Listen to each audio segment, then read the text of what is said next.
Welcome to another episode of Talkin Ball with Pat Leonard. I'm the New York Daily News NFL columnist and Giants beat writer here on the Believe Network. Excited to have Sandro Platzgummer, the Austrian running back, former Giant, now of the Frankfurt Galaxy, as a special guest. He's going to tell Giants fans what to look for when they travel to Munich, Germany for the November 10th matchup between the Giants and the Panthers.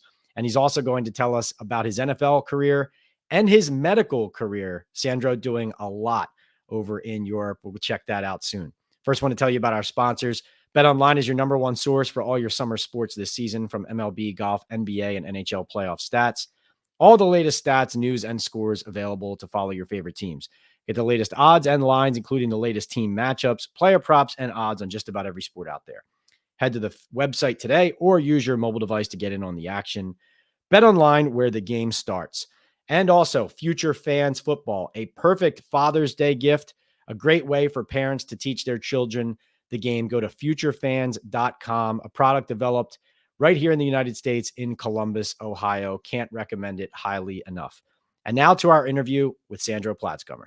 Very special guest and friend of the program, Sandro Platzgummer, the Austrian running back of now the Frankfurt Galaxy in the European Football League, former Giants running back, of course, and a doctor, all at 27 years old, making people like me look bad. Sandro, thanks for being here, man. It's so great to see you. Thanks for the invitation. I'm glad to be here. Yeah, no, it's great to talk to you. In honor of the Giants playing the Carolina Panthers in Munich, Germany on November 10th, wanted to reconnect with you, a Giants fan favorite, somebody who knows very well the popularity of American football in Europe overseas and has helped grow the game overseas. First, wanted to say it's great to see you, healthy and explosive again out there on the field for the Galaxy, rehabbing everything that you put into that. Wanted to ask you first, why did you choose the Frankfurt Galaxy now as your new home and your new club and where you're going to continue your career? Well, first of all, thank you for having me here. I mean, it's always great to see that I'm not forgotten in New York, you know. And I'm in Frankfurt. Really, there's multiple reasons for why. I mean, there's a lot of coaches that I knew that have done camps with, you know, that I've worked with before, or I just knew that, you know, they're good people. They're fun to be around. You know, they love the game just like I do, and so that was always a part of it.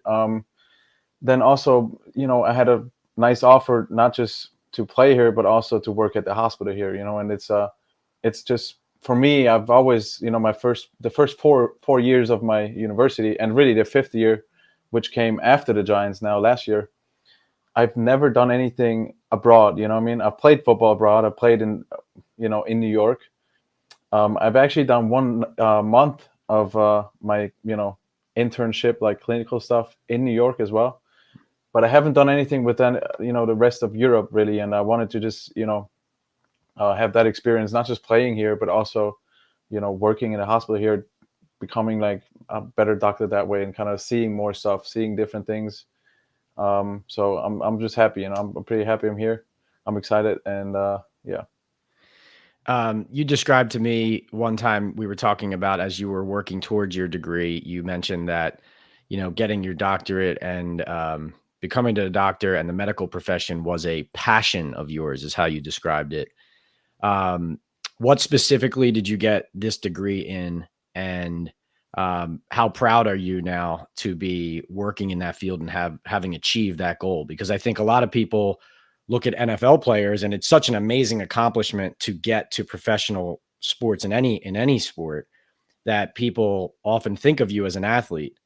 But with you doing this at such a high level, just wondering what that means to you, and then that you're getting that opportunity to do both of these at such a high level. Yeah, it means a lot to me. And you know, I kind of knew when I started having some minor injuries, you know, even back in the days, I really got into medicine a little bit. You know, I figured out I was really interested in seeing myself and other players, going through that rehab, learning how the body heals, how can you do surgery and help out and do all that kind of stuff.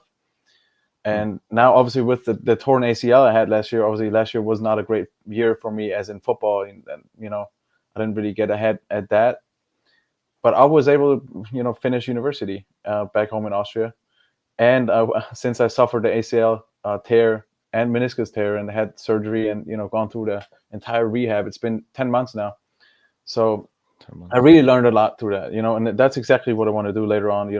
You might know Dr. Scott Rodeo, James Kindernecht, obviously Ronnie Barnes. They're all into the sports medicine world, and that's really what I'm interested in most, and I've always been interested in. And now with my ACL, I've seen so much of it, and I've lived it right now. I really think I can help people later on, do the same as I've done right now. And now it's going to be, I'm just excited because obviously I'm in a tight like time constraint because I'm working every day, like 7:30 to like 3 p.m.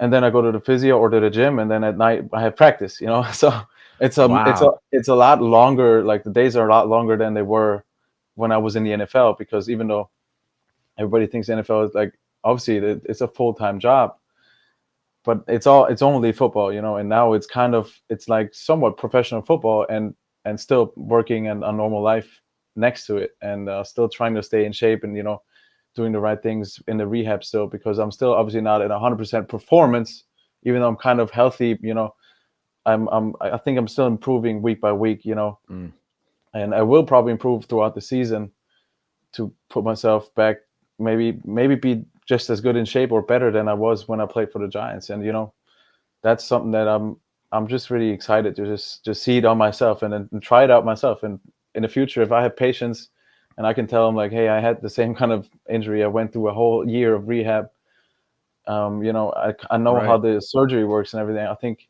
that can help. And obviously interning with Dr. Rodeo in January kind of helped me a lot. I was able to see a lot of players as well, and Ronnie, and now it's cool. It's good times. You were back here in January for that 1 month? Yeah, yep, I was. So I felt like I was gone for a year, finished medical school by Christmas. Mm-hmm. Kind of was hurried up a little bit. I was not supposed to finish it until the spring, but I went a little faster. Because and then January, I mean, I figured out maybe at a 6-month mark, I might be able to do some workouts with teams. So maybe that's also a reason why I could be in the US. Got it. At the end of the day, I was just there for clinicals and to see a lot of people in New York. Obviously Ronnie, a lot of the teammates, and some other people I've met, throughout the city. It was just good to be back there. That's great. That was a great opportunity. And high achiever, finishing your degree early. Not surprised there. Wait, I wanted to go back to, you mentioned your schedule right now. Can you walk me through the specifics of that again? You're essentially working a full day at the hospital, and then you go to the gym, and then you go to practice. So like what time is practice over? Like, are you going from 7 a.m. to 9 p.m. every day? It's kind of a little bit more crazy. It's it kind of, with the meetings, I usually go to meetings early. So, just ahead of the playbook a little bit. So I'll be at meetings maybe like 5 or 6, depending on when I get out of the physio. Okay. And then usually we go until like 10 p.m., 10:30 almost. So yeah. So I might sometimes I get home at 11 p.m. Just go to sleep, wake up 6 a.m. next day, and then do it again. And then usually, I mean, even in season, right now it's been okay because we didn't have any games on the weekends. I usually get to sleep in. And now when the season starts, most of the games are Sundays. So, I mean, Saturday is going to be my recovery day, basically, from the entire week, not just physically, but, also as in sleep. And then I'll be okay. So I think it also is it's kind of crazy, but it's also exciting, because it's just a great balance of two different things. It's not all football. All football kind of gets boring over time, and only working in the hospital and just, not moving around also gets boring. So now I get both, and that's kind of helps me be super productive, Right. And you're busy, but you're spending your time with two of your greatest passions all the time, which a lot of people can't say. No, that's amazing. I was curious because I've been watching, you have a lot on social media describing and revealing kind of how you recovered. I was wondering, obviously you're going to various experts and working with doctors and trainers and physios who are helping you through that process. But did your degree and your medical background from the Medical University of Innsbruck, did that make a major difference in how you attacked the rehab? Like, were there a lot of things that you knew about or that you were able to apply to that process that you wouldn't have known otherwise if you weren't in school for it? That's a great question. Yes, definitely. not just from medical school. Obviously, from medical school, I have a lot. I learned a lot there too. But you really just learn the basics about everything, and then once you specialize in it, once I'm a doctor, which now I'm doing my clinicals. Next year, I would probably choose what I want to do. Probably going to be orthopedics, and then you really get into it, and then you really learn, all the details. I think I knew a lot of the details just based on talking to Ronnie all the time, seeing other athletes going through ACLs, just being interested in it. I've always like kind of looked it up. Actually, in school, when I was in high school, there's like this kind of dissertation you have to write at the end of when you graduate, and you can choose any subject that you want. And I wrote it about knee injuries. That's what I wrote it about. I was 17, Get out of 18 here. at the time. So Wow. I knew a lot. I was interested back then, and so I have a lot of context of course as well. I mean, obviously, the doctor I got surgery by, he does surgery on a lot of skiers, Olympic skiers, soccer players. So he's pretty well known, and then we have great connections through him, also through through Ronnie, through other people in Europe, that I just get great physios work, all the kind of rehab facilities in Innsbruck, now in Frankfurt. I'm doing all kind of fancy stuff, like you said. Like, I'm trying everything. I want to know how everything works, so later on I can help people and tell them like, well, this is good. Like, I would want you to do that in your rehab. This is a little bit expensive. It's not necessary. Maybe I did it and it helped me, but I think you don't really need that in your rehab. Depending on how much people want to invest, and I'm investing everything. I'm like, not just money wise, but like time wise. I'm doing all kinds of different exercises, all kinds of EMG stuff, shockwave, electromagnetic, some stuff, all kinds of stuff. And like, there's a lot of people also within Europe, especially, that really texted me or wanted to know how is a professional running back that has been in the NFL, how is he attacking a rehab like that? And so just because of that, I felt like, why not just have my girlfriend or whoever's there sometimes just film a little bit of it, and then I actually ended up having a photographer, videographer from the Frankfurt area come down to Innsbruck as well and film a lot of my rehab there, because he always wanted to like film stuff with me. And I told him like, well, once I'm towards the end of my rehab and I'm doing a lot of cool stuff, at the start it's boring to film, later on it gets more interesting. Right. And now he was there for a while, so I had great support, not just a doctor and a physio, but just a lot of people around me. So I'm thankful for that. I have one more question about your rehab, because you mentioned these videos you've been taking as you've been further along in your rehab. And I mean, I'm sure people have seen it who follow you, but the picturesque like landscape, like you're training at the facility in Innsbruck and the mountains are rising behind you, and they really are awesome videos. You got to check it out. And Sandro looks explosive out there on the field. What I wanted to ask you though was, does it help you mentally to train in such a beautiful area? Like, I feel like it's not the same thing, but I feel like the equivalent in the United States is like guys going to Florida, where like it's always sunny and warm and it's nicer than maybe in the Northeast in certain times. But obviously it still takes a lot of mental toughness and dedication to wake up and do these early trainings. And so like, I was just curious, because every time I watch those, and even when, having known you and talked to you over the years and just knowing where you come from and how beautiful your hometown is, I was just wondering if like, does that make the hard days better? Like you look up and you see, the snow-peaked mountains. In general, it definitely helps. I would say it helps not so much because of what it looks like, but more, I'm sorry, but more because of it's home, because it's home. And I know the food, that's my favorite food, because that's what I've had all my life until I left, Austria. So I think that's the bigger part, and also having the people around me that that I really feel comfortable with. Obviously my girlfriend helped me a lot mentally as well, but just being at the place where I was born, where I was like, where I've always done my workouts, back in the days, that always helps. And obviously the physio spot was also awesome. I was always on the weekend, Saturday, Sunday. I was there for like usually like 3 hours, Saturday and Sunday. Wow. Usually had the whole place for myself, and sometimes you need that.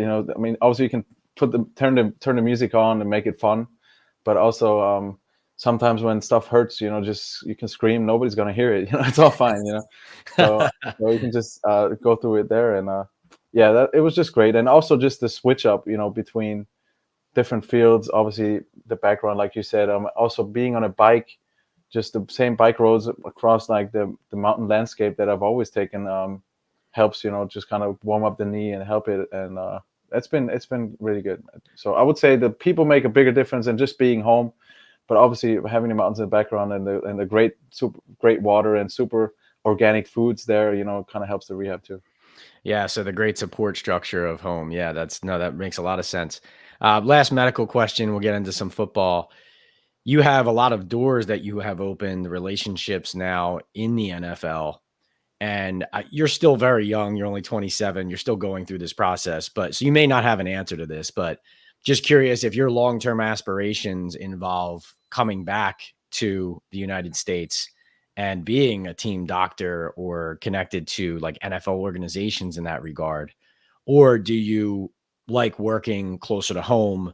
And there's obviously plenty of opportunities in high level, leagues and, different sports to work in Germany, Austria, whatever the case may be. Yeah, that's a great question.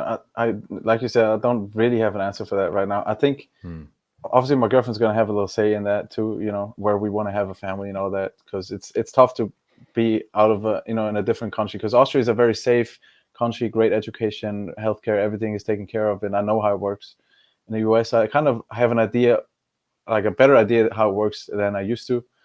I'm still not 100% comfortable, I think, having kids there, so that will be a big part. But of course, I mean, I live kind of like by the way. I don't really work for anything. I just want to give my best and have fun and do the stuff I enjoy. And then when something comes up, when a new opportunity comes up, like the one I'm at right now, or even back in the days with the Giants, like I never played football in Austria thinking I only want to make it to the NFL. That's the only goal.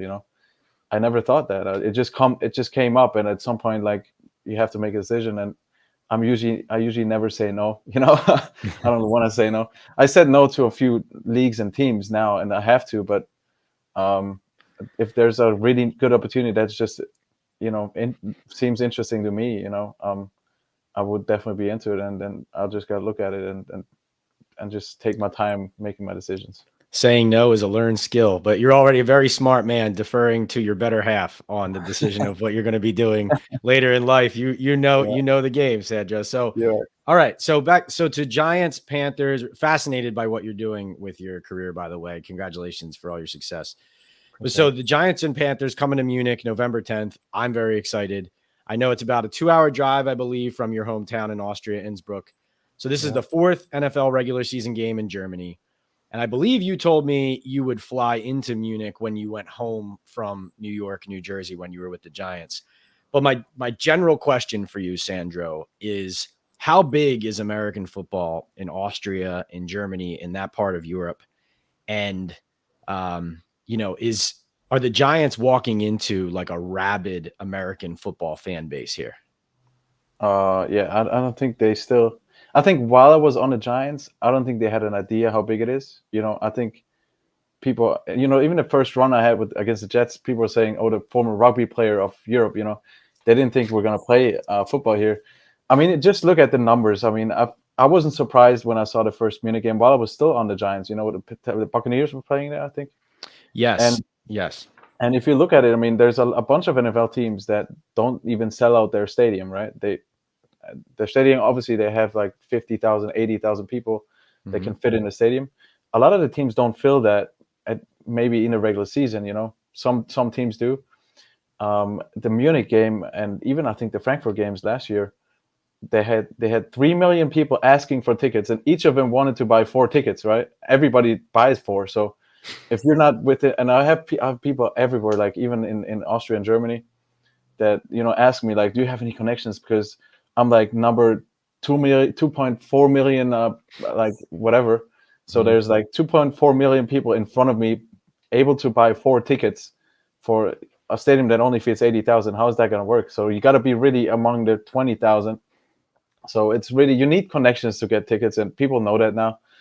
People still try to get the tickets, but it's crazy. Like if you have so many, I don't think in any any city in the US there's that many ticket requests, except maybe for the Super Bowl, So I Wow. think that just shows how big it is, and also people are now excited because if the Giants are playing here now I actually do have some connections on the Giants, so maybe I do have a better chance to get tickets. So everybody's gonna be super nice to me now, I guess. Yeah, you So got to bring up it's Ronnie huge. Barnes. I think you'll score Yeah, a yeah, few. it's huge. I mean, people have no idea, and I think there's a lot of players on the Giants that would not understand that if they just come here, then a lot of people would recognize them on the streets. I think it might be even bigger than London. You know what I mean? And thinking about it, just the circle of people that's around this area. I mean, within an hour of flight distance, there's probably 200 million people. I don't know. You know, I mean, Europe has like 500 million people living here. That's more than the U.S.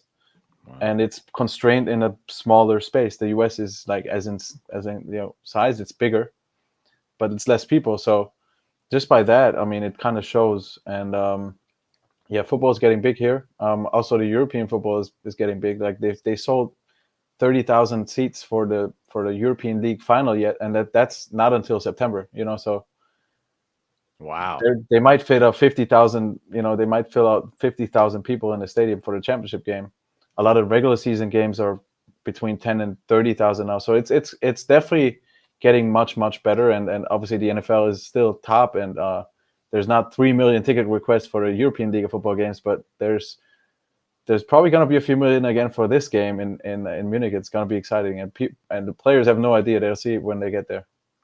So you were a star for Swarco Raiders to roll in Innsbruck before you came to the Giants. When you came back, do you feel like you noticed more Giants gear and more Giants fans walking around? Like, did your presence in the NFL with a landmark franchise like the Giants make a difference? And like, was it something you saw, like you said, walking down the street? Like that kind of your presence there kind of even increases the popularity. For sure. I mean, did I see more? Yes. I also saw a lot more people wearing any NFL gear or not even NFL gear, just recognizing me. Like when I was working as a doctor now in Austria for the last couple of months, people come. I would do vaccinations or drop people's blood and stuff like that. And there's a lot of patients that would ask me like, well, how was the time with the Giants? They would just recognize me and know like, well, I'm wearing this white stuff. I look like a doctor. I don't really necessarily look like an athlete, like wearing this long stuff. Mm-hmm. And they still ask me, like they recognize me and they ask me about how New York was. So, and even 2 years ago, I was in Italy on vacation. Someone in the gym just wanted to take a picture with me because he knew I was playing for the Giants. I think it could have. I think it could have been much bigger. I think the Giants never really sold any jerseys or of myself or the Giants. Like here, people had to buy it off the internet and kind of import it and buy tolls and like pay tolls and everything. So Got it. I would say there's a bunch of people wanting to buy more stuff but they didn't have access to it, and also there's a bunch of people that texted me. Like I probably had hundreds of requests by people asking me like, where can I buy your jersey? Can you ship one to Austria? And I can't answer all those requests, and also I don't even know, like lot of the time the NFL page didn't even have my jersey in there, so that was a problem. And then it's I think you could definitely make it much bigger, and I think teams are getting into that. That's why the Giants are now more into the German market. Like 2 years ago they weren't interested, now they are. Right. A lot of teams are interested now, and they see, I mean, just the numbers I just told you, I mean, every team needs to see that. If you don't see that, that means you're just not even looking. You know what I mean? You're So, ignoring an opportunity. So yeah, Giants, I know you're listening to this, Giants. Listen up. As Sandro just said, you have international marketing rights now, branding rights in Germany. Leading up to this game in Munich, you need to have a Platzgummer Giants blue available for these fans, because there's going to be fans trying to get tickets. Maybe they don't get the tickets, maybe they do. But if they fail to get those tickets and they still get a Platzgummer jersey from the NFL shop, I think they're going to go home happy, right? they might still buy one still if even if I'm not in New York anymore. Who knows?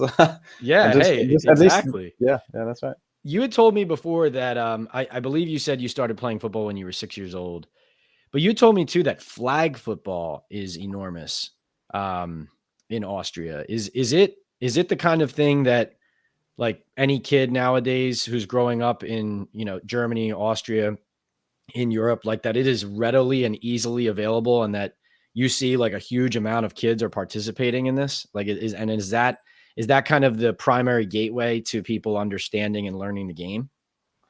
Absolutely. I mean, the thing with flag football is it's much easier, right? In the US, you can play football in high school and stuff. In Europe, it's a club sport. Like if you want to play American football, yeah, you can do it in most cities or like at least in the area. Hmm. But it's not as easy because you have to get, all the equipment, to get the helmet, get the shoulder pads, get all that kind of stuff. Now you need a field. All the high schools, they don't have the space to have a field. Like everybody has an inside gym, like a smaller gym, for Okay. PE classes. But barely any school has like an actual field, like a full size field for football. So That makes sense. not every school or high school or middle school has a football team. Actually, none of them have it. It's all about the club teams. But flag football, only play 5-on-5. You don't need as many kids. You only need the flags. You only need the football. You don't need no equipment. Nobody's like scared of contact or whatever. So, and you can play it indoors, like in a small PE class rooms. I mean, that's big enough for flag football. So that's how easy it was. And then even when I was playing back then, and even last year as well, they have football coaches go to the schools, teach the kids how to play flag football in like 4 PE classes, and then they take Mhm. part in championships. And just in my county, or even just in my city, and my city, I mean, the city I'm from only has maybe 150,000 people living in it. They had 60 different classes, like of kids participate Wow. in a middle school championship and something like that. So it kind of is, it makes it much easier. And now with the Olympics coming up, it's probably grabs much more interest. Hmm. But yeah, I mean, flag football is much easier to play than American football. You don't need all the field and the equipment, and that makes it just so much easier. You just made me think of this randomly as you were talking about flag football and specifically about how, you can get into it without getting hit. As a as a running back and as somebody who takes hits but delivers them, like when did you get comfortable as an athlete delivering hits and taking big hits? Like is it something that it happened once and you ran somebody over and you felt like I can do this, or it's a good feeling? Or is it something that, you're not really trying to get into those big collisions, but you're able to take it? Like I'm always curious about that with athletes. Cause I remember a cousin of mine when he was younger, he played linebacker and I couldn't understand why he liked football so much. And he said, I love hitting people. And and I thought, well, I like playing physically in soccer. I don't like hitting people. So it just seems like a different mindset. Yeah, to be honest, I think I started playing tackle football when I was 9, right? I started at Okay. 6 with flag football, and then 9 years is when you're allowed to use pads. And I would say probably it took a year or two until I was comfortable. I played linebacker too and running back, so I was comfortable hitting people, and I basically back home every single night. Me and my brother would tackle each other, at home, breaking stuff all the time, and we did that a lot. And then I would say over time I even got less comfortable, or not even less comfortable. I just once you play bigger kids, and especially once you got to the men's level, I was like 17 playing against 25-year-olds. Right. I noticed that my strength is not my strength to run over people. If I just make somebody miss or run around them, I get way more yards. Even if I run over somebody and just fall down, it's 2 extra yards most of the time, or usually somebody else will catch you. And then if Makes you make sense. someone miss, and that's even today's NFL, right? Most of the backs are not like that. They also, because it's healthier, but at the same time, I mean, I think he's just more successful. McCaffrey is successful not because he's big and strong, but because he's quick, and that's what I had most of my success. It's like back in the days, if you watch any of my highlights, like there's sometimes on a goal line I might run somebody over, but 90% of the time I would just run around them because it's just much more efficient to do, and it brings more success. And I mean, you're trying to be good, you're trying to help your team win the team and win the games and the championship. And if it scores you more points running around people making a miss, that's what you do. And that's what I did in the NFL too. I mean, Yeah. I don't think I really ran over someone any I mean ever. I don't think I did. I didn't have that many plays, but when I actually had my best players, that was running around them, and I think that's just my strength, and that's what teams know. Even Frankfurt probably knows that. So I don't think they're gonna put me in for the short yardage, run someone over. Maybe they will, but Yeah, for and the I most like part, that. they're gonna expect me to be fast and quick and do what I've always done. So, and that No makes sense. doubt. No, yeah, no, that's a really good answer. So you brought it up. My next question actually leads me right into it. So I remember in 2022 preseason, you had 3 carries for 21 yards to set up a winning field goal by Graham Gano against the Patriots in the preseason there. And you made other plays as you alluded to, but I felt like that was the best look anyone got at what you could bring to the table to change a game, right? It After was what I did against the Jets the year before, right?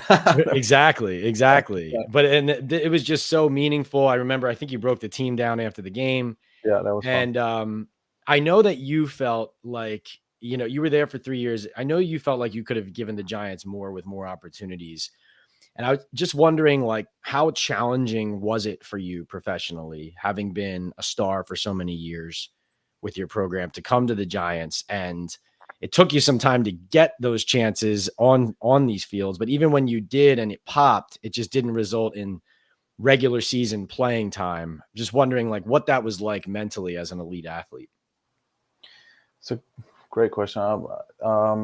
It wasn't always easy, to be honest. Sometimes I had a hard time understanding why things happened the way they did, and that wasn't always mentally easy for me. Of course, to be honest, I mean, now looking back, I'm obviously thankful I even had 20 plays in the preseason total, because there's a lot of players, even European, especially European players, but also American players, that don't even get that. So I'm thankful for it now, at least for what I had. Yeah. But the star point doesn't really, that never bothered me so much. It bothered me feeling that I was somewhat like I could do more, like you said, and I'm just like getting older and older, like year by year, not doing anything for, not playing. That kind of hurts a little bit, yes. But I wasn't in the NFL because I felt like I want to be a star or something like that. I just wanted to play against the best. I wanted to compete up against the best, and that's what I want to do now. So I don't think I was I no, but it didn't ever bother me that I wasn't the star on the team. I never wanted to.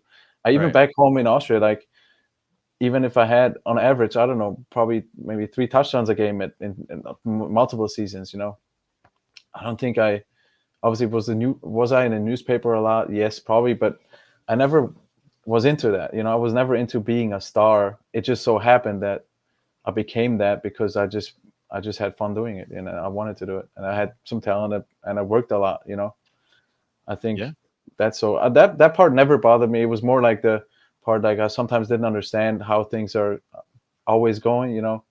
Even though I kind of understand that there's a business to it, and the NFL is like different, as in that, compared to what I've done in Europe. You know, so I understand it, but I've oftentimes, like, went up to coaches that are not even with the Giants anymore now, that ask him, like, what can I do to get more reps? Like, can I do anything? And I was always told, like, just keep doing what you're doing, and that's what I did. And at the end of the day, like I said, I'm thankful for what I had. I would do the same thing all over. I wouldn't say it was a waste of time or anything. What's your favorite memory from your time with the Giants? That's a good question. Man, I mean, a lot of I would say most of my memories happened in practice. Knowing I Yeah. didn't play that much, because most of them I was kind of a little bit, I wouldn't say pissed, but just disappointed. And even if I, got on the field, like, after the 2-minute warning in the fourth quarter, I was like, I could have been excited. Yeah, now finally getting playing time. I was already kind of disappointed, because leading up to that point, you kind of like you start cutting the time. Sometime in the fourth quarter, you're just thinking, like, okay, I guess this game is over again, so I might not have any reps. Mm-hmm. So I wouldn't say the games were my favorite memories. Obviously, breaking down the team against the Patriots was fun. Obviously, the big run against the Jets, and seeing all the teammates on everybody in the team being so excited after that, Yeah. felt good, just because I felt like now I'm finally, I'm past that. I'm finally at a point where people understand that I can play. They don't just question why I'm here. I think that was just feeling part of feeling like I was part of the team and I helped the team do something. I think that was my biggest. That was the biggest. Even in practice, like sometimes when I had a good play in practice, and guys would just come up and say, "Just keep doing that. You need to keep pushing us." Just anytime someone like I broke down a huddle back then, or in practice, like I don't know, Jalen Smith said that to me. That was just every moment that when someone was like appreciative and saying like, "Thanks for doing that," I just felt like I was doing something for the team, and that always when that happened, I think that was always my favorite memory. Oh, Jalen was the one who called you to break the team down? No. Jalen Smith like sometimes randomly came up after practice and said like, "Hey, keep doing this in practice. Like you're challenging me and everybody. Like we need that to get better." So Oh, okay, cool. I remember that in practice. That was fun, and in the games, like I just said, that was pretty. That was definitely those are my best memories for sure. What was the biggest lesson that you took from being in the NFL, or being somebody from Europe who came over, you didn't know the league, you hadn't lived here before for an extended period of time? What did you learn about the NFL the most that like you didn't know coming in? Like when you went back home and teammates and coaches and people asked you, what was the biggest difference in the NFL? It could be business wise, could be play wise, anything. But just wondering because you had those fresh eyes walking in back in 2020. I would probably say the biggest difference is that everybody's almost on the same level. I feel like sometimes you feel like there might be a backup that's better than a starter. Sometimes they're about as good. It's always hard to say. Hmm. I think in Europe the biggest difference is that you can see the drop off. If it's rare that you have depth in the team where you can just say, well, we just lost two guys in the offensive line. Next guy just step up, and there's a chance they might be even better.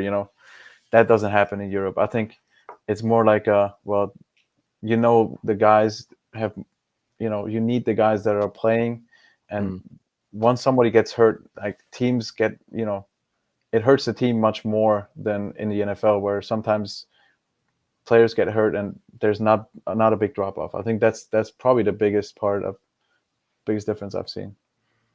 Interesting. What did you think of Saquon Barkley signing with the Philadelphia Eagles, the hated Eagles up here in New York? What do you think? I knew I was gonna get some hate by the fans. Obviously, the fans expect success and they hate everybody that obviously leaves them, and I understand that. I would say I see it out of two eyes. I think I'm happy for Saquon because I think he wanted to have a team where he can really have the offensive line I guess he wants, or get the contract that he wants. I haven't talked to him about leaving the team. Mhm. I could just imagine I'm happy for him to he gets his opportunity. At the same time, I'm happy for the fans always just expecting success, and if someone doesn't want to be in New York, I understand that they're not happy about that, and they're gonna be happy about the next guy that's there. So that's all I can say. Honestly, I'm happy for Saquon. I'm happy for New York that they're gonna do what they want to do. I think they're gonna be fine. All right, so back to Munich real quick, and this is for Giants fans, but also for me selfishly. I need Sandro Platzgummer's top 5 travel tips for a Giants fan flying from Newark, New Jersey to Munich, Germany for this game in November. It could be anything. It could be where to stay. It could be something to see. It could be something to eat. Give me 5 tips on Munich.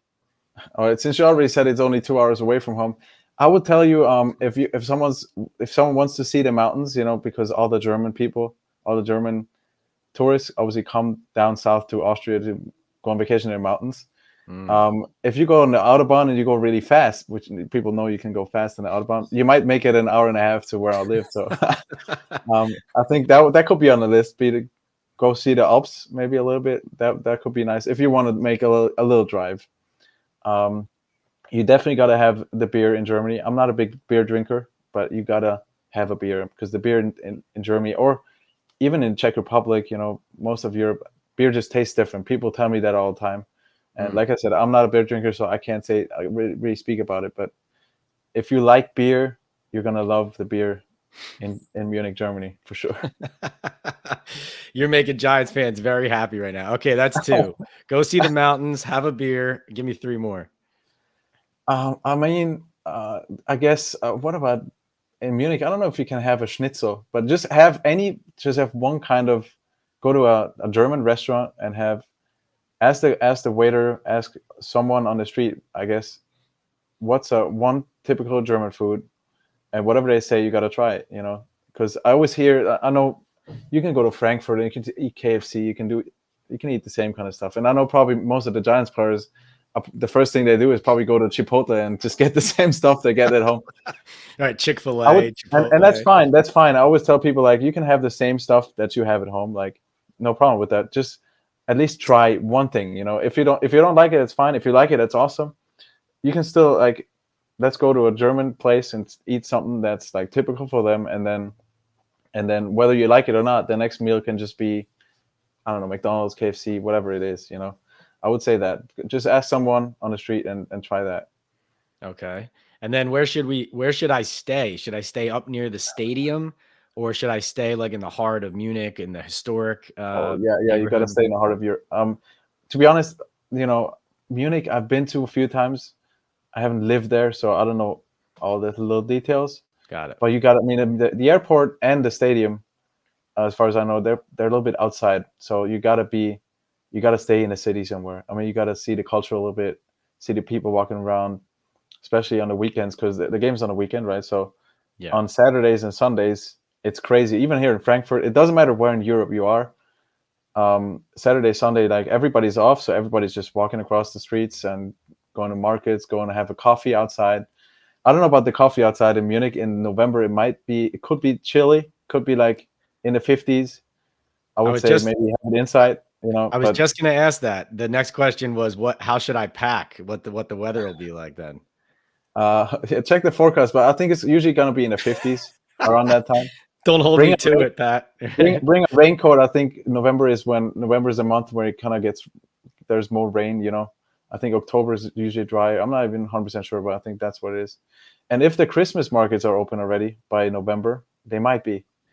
You got to see those. Now we're talking. You got to see those, because the Christmas markets in all of Europe, I mean, obviously the ones in Austria are awesome.